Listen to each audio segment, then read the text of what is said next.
শারদীয়া বাঙালির প্রাণের উৎসব এসে গেছে। আবার আলো রং শিল্পের জাদুতে ভরে উঠেছে শহর কলকাতা। উত্তর থেকে দক্ষিণ, পূর্ব থেকে পশ্চিম সর্বত্র ছড়িয়ে পড়েছে মণ্ডপের সৃজনশীলতা আর সেজে উঠেছে প্রতিমা। সেরা সেরা 10টি দুর্গোৎসব আপনাদের জন্য উপহার।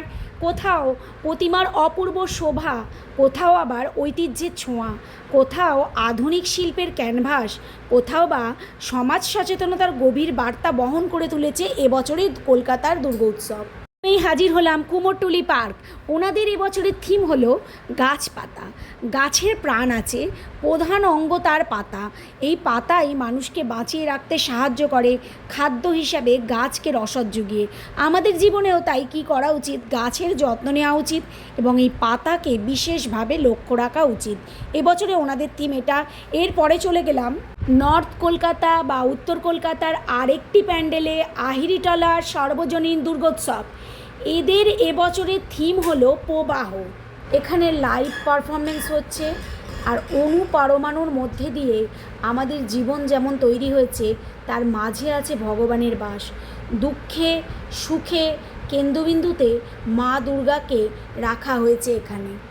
আসাটা খুবই সোজা। হাওড়া স্টেশন থেকে আহিরিটলাগামী যে কোনো বাসে করে আসতে পারেন, ইস্পাক মেট্রো স্টেশন থেকে যে কোনো অটো বা টোটো করে আসতে পারেন, লঞ্চেও আসতে পারেন আহিরিটলা ঘাট। এরপর আপনাদের নিয়ে চলেছি 3 নম্বর প্যান্ডেলে, যেখানে আলোর রোশনাই ঝলমল করে উঠেছে। আহিরিটলা যুবক সংঘ এবছরের থিম রোশনাই, অন্ধকার থেকে আলোয় ফেরা। অন্ধকার আছে বলেই আমরা আলোর গুরুত্ব আরও বেশি করে বুঝতে পারি। আলো আছে বলেই আমরা অন্ধকারের অসুবিধাটা বুঝতে সক্ষম হই। অনুভব করুন, আজ যদি আলো না থেকে অন্ধকার থাকতো, পুজোটা কি এত ভালোভাবে কাটতো আপনাদের? চলুন এগিয়ে পড়ি আমরা আগের প্যান্ডেলে। এই প্যান্ডেলে এবার আপনাদের দেখাবো এআই এর সুবিধা এবং অসুবিধা যা আপনারা এতদিন শুনে এসেছেন, সেটাই আমরা দেখতে পাবো জগৎ মুখার্জি পার্ক।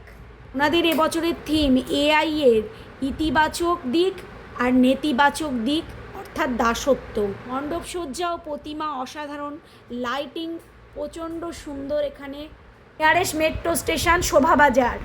অসাধারণ সুন্দর মণ্ডপটি দেখার পর এগিয়ে পড়ব আমরা শোভাবাজার রাজবাড়ির উদ্দেশ্যে। জয়পুরিয়া কলেজের নিকটবর্তী শোভাবাজার রাজবাড়ি ঐতিহ্যবাহী একটি দুর্গাপূজা।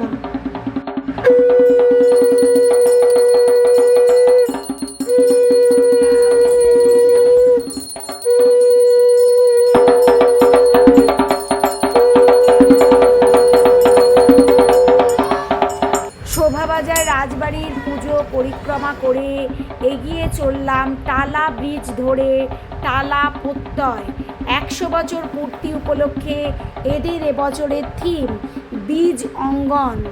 ওনাদের ভাবনার মধ্যে দিয়ে ওনারা তুলে ধরেছেন খাদ্যের ভিতর বিষ ঢুকে যাচ্ছে, কৃষি জমিতে অতিরিক্ত কীটনাশক ব্যবহারের ফলে শিশু থেকে বয়স্ক সকলে অসুস্থ হয়ে পড়ছে। এবার নিয়ে চললাম আপনাদেরকে সুরুচি সংঘ, যেটি নিউ আলিপুরে অবস্থিত। ওনাদের এবছরের থিম আহুতি।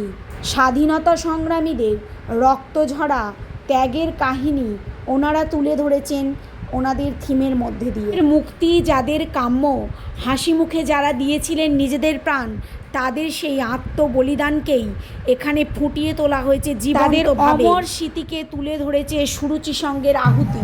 বেহালার তরুণ মাতৃদলের এবছরের থিম অতীতের কথা বলো, অতীতের কথা শোনো, যা ইতিহাস গড়ে ইতিহাস লেখে।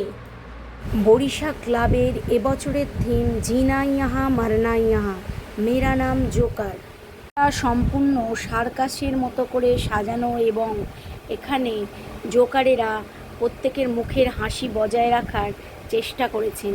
আমাদের মুখের হাসি কোনোভাবেই মিলিয়ে যাওয়া উচিত নয়, প্রত্যেকের হাসিটা ধরে রাখা উচিত। জীবনটা অটোমেটিকই সুন্দর হয়ে যাবে তাহলে। নেক্সট দেখে নেব বেহালা নতুন দল ক্লাব, যেখানে এবছরের থিম শিবানী ধাম, যেটি অপরূপভাবে সজ্জিত। মণ্ডপটি রয়েছে, সেই মণ্ডপটি জেতলা অগ্রণী 3 কোটির রুদ্রাক্ষ দিয়ে যে মণ্ডপটি বানানো হয়েছে সেই মণ্ডপটি। ভিডিওটি ভালো লাগলে লাইক শেয়ার সাবস্ক্রাইব অবশ্যই করবেন।